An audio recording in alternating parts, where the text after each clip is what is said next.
ಎಲ್ಲರಿಗೂ ನಮಸ್ಕಾರ. ಧ್ರುವತಾರೆ ಯೂಟ್ಯೂಬ್ ಚಾನೆಲ್ಗೆ ಸ್ವಾಗತ.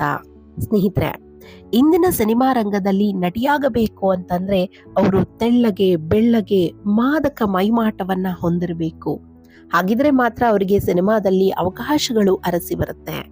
ಆದರೆ 1970-80ರ ದಶಕದ ನಟಿಯರು ತಮ್ಮ ಅಮೋಘ ಅಭಿನಯ ಹಾಗೂ ಪ್ರತಿಭೆಯ ಮೂಲಕ ಸಿನಿಮಾ ರಂಗದಲ್ಲಿ ಅವರದ್ದೇ ಹೆಜ್ಜೆ ಗುರುತನ್ನ ಮೂಡಿಸಿದ್ದಾರೆ. ಸ್ನೇಹಿತರೆ, ಕನ್ನಡ ಸಿನಿಮಾ ರಂಗದ ಕೃಷ್ಣ ಸುಂದರಿ ಅಂತ ಹೇಳಿ ಕರೆಸ್ಕೊಳ್ಳುವಂತಹ ನಟಿ ಸರಿತಾರವರು. ಸರಿತಾರವರು ಅತ್ತ ತಕ್ಷಣ ನಮಗೆ ನೆನಪಾಗುವುದು ಡಾಕ್ಟರ್ ರಾಜ್ಕುಮಾರ್ ಅವರ ಜೊತೆಗಿನ ಅಭಿನಯ. ಹೊಸ ಬೆಳಕು, ಕಾಮನಬಿಲ್ಲು, ಚಲಿಸುವ ಮೋಡಗಳು, ಭಕ್ತ ಪ್ರಹ್ಲಾದದಂತಹ ಅವರ ಅಭಿನಯ ನಮ್ಮನ್ನ ಈಗಲೂ ಕೂಡ ಕಾಡುವಂತಹ ಪಾತ್ರಗಳಾಗಿರುವಂಥದ್ದು.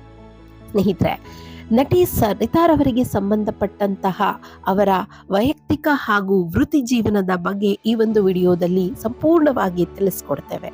ಅದಕ್ಕೂ ಮೊದಲು ಧ್ರುವತಾರೆ ಯೂಟ್ಯೂಬ್ ಚಾನಲ್ ಅನ್ನ ಸಬ್ಸ್ಕ್ರೈಬ್ ಮಾಡ್ಕೊಳ್ಳಿ, ಹಾಗೆ ವಿಡಿಯೋವನ್ನ ಸ್ಕಿಪ್ ಮಾಡದೆ ಪೂರ್ತಿಯಾಗಿ ನೋಡಿ.